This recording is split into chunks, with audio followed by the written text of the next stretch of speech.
क्या ये world war 3 का आगाज है या क्या रूस ने अमेरिका के साथ जंग करने का फैसला कर लिया है? प्यूटन ने ऐसा कदम उठाया जिसकी गूंज पूरे मगरब में सुनाई दे रही है। जी हाँ दोस्तों, ये बात हो रही है रूसी सबमरीन की जो उसने अमेरिका से सिर्फ 150 किलोमीटर दूर क्यूबा के समंदर में पहुंचा दी है और उसके लिए बिल्कुल भी मुश्किल नहीं यहाँ से अमेरिका को हदफ बनाना। ये सबमरीन इंतहाई जदीद स्टील्थ टेक्नोलॉजी से लैस है। इसका खोज लगाना इंतहाई मुश्किल है क्योंकि ये बहुत ही जदीद अंदाज में बनाई गई है। बहुत ही तेजी से समंदर से बाहर आती है, अपने हदफ को निशाना बनाती है और इंतहाई तेजी से समंदर में वापस गायब हो जाती है। लेटेस्ट रेडार सिस्टम होने की वजह से अपने ऊपर किए गए वार को नाकाम बनाना इसके लिए बिल्कुल भी मुश्किल नहीं। इस सबमरीन का न्यूक्लियर सिस्टम इतना जदीद है, इसके अंदर क्रूज मिसाइल जैसे मिसाइल्स भी मौजूद हैं। सुपरसोनिक मिसाइल्स के होते हुए अगर ये 150 किलोमीटर की दूरी से अमेरिका को अपना निशाना बनाती है तो अमेरिका का जो एयर डिफेंस सिस्टम है वो भी काम नहीं कर पाएगा। इतने कम फासले से अमेरिकन एयर डिफेंस सिस्टम काम नहीं कर पाता। और ये बात भी याद रखनी चाहिए कि क्यूबा भी अमेरिका के दोस्त ममालिक में से नहीं है। हमें ये बात याद रखनी होगी कि सोवियत यूनियन के टाइम पे अमेरिका को क्यूबन मिसाइल से काफी नुकसान उठाना पड़ा था और अब फिर रूस ने क्यूबन लैंड को इस्तेमाल करना शुरू कर दिया है। अब रूस के पास अमेरिका पहुंचने के सिर्फ दो रास्ते हैं। एक है पैसिफिक ओशन, लेकिन इस तरफ से कोई ऐसा मुल्क मौजूद नहीं है जिसके साथ रूस अपने डिप्लोमेटिक रिलेशंस बना सके और अमेरिका को अपना निशाना बना सके। फर्ज करें अगर ऐसा हो भी जाए तो यहाँ से अमेरिका का फासला इतना ज्यादा है कि उसको निशाना बनाना बहुत मुश्किल है और यहाँ से अमेरिका का एयर डिफेंस सिस्टम भी इस हमले को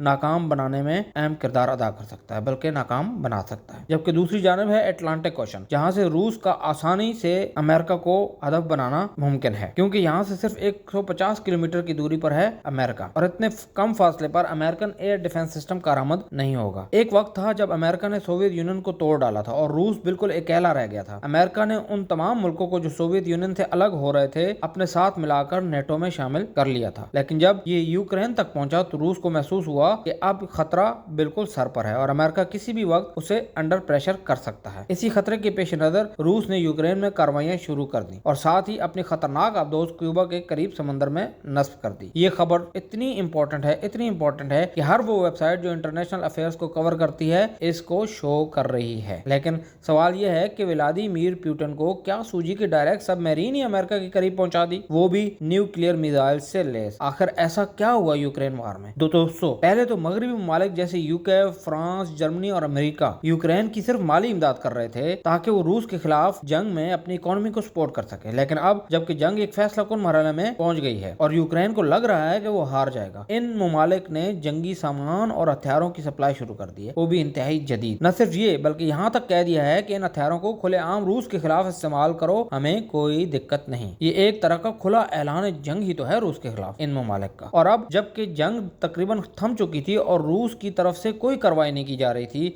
यूक्रेन ने फिर जदीद हथियारों से हमले शुरू कर दिए, रूस के खिलाफ कार्रवाई शुरू कर दी है। इससे रूस को बहुत ज्यादा नुकसान उठाना पड़ा। अब पुतिन ने यह कहा कि हम भी खामोश नहीं बैठेंगे, जब हमारे गिर्द घेरा तंग किया जाएगा तो इसे काउंटर तो करना होगा। और ये खतरनाक तरीन सबमरीन अमेरिका के इंतहाई करीब नस्ब कर दी, जो आम सबमरीनों के मुकाबले में कई गुना ज्यादा समंदर की गहराई में जाने की सलाहियत रखती है। दोस्तों, सोचना यह है कि अगर यूक्रेन रूस के खिलाफ कार्रवाई नहीं रोकता और रूस भी सबमरीन के जरिए आगे बढ़ता है तो क्या ये वर्ल्ड वॉर 3 का आगाज नहीं होगा? बल्कि अगर माहिरीन की राय देखी जाए तो वर्ल्ड वॉर 3 का आगाज तो हो चुका है, क्योंकि यूक्रेन के पीछे मगरबी ममालिक जुट के खड़े हैं और रूस को डैमेज कर रहे हैं। अगर रूस भी यहाँ काउंटर कार्रवाई करता है और अमेरिका को टारगेट बनाता है तो इस खित्ते में वर्ल्ड वॉर 3 जैसी खतरनाक जंग हो सकती है। दूसरी जानब मिडिल ईस्ट में इसराइल फलस्तीन जंग भी जारी है। ऐसी सिचुएशन में अगर ये वर्ल्ड वॉर 3 शुरू होती है तो इस कारण मगरबी ममालिक के ये इकदाम होंगे जो वो यूक्रेन को रूस के खिलाफ सपोर्ट करके कर रहे हैं। आप सबका इस बारे में क्या ख्याल है? काइंडली कमेंट्स में बताएं। हमारे चैनल को सब्सक्राइब करें, शेयर करें और लाइक करें।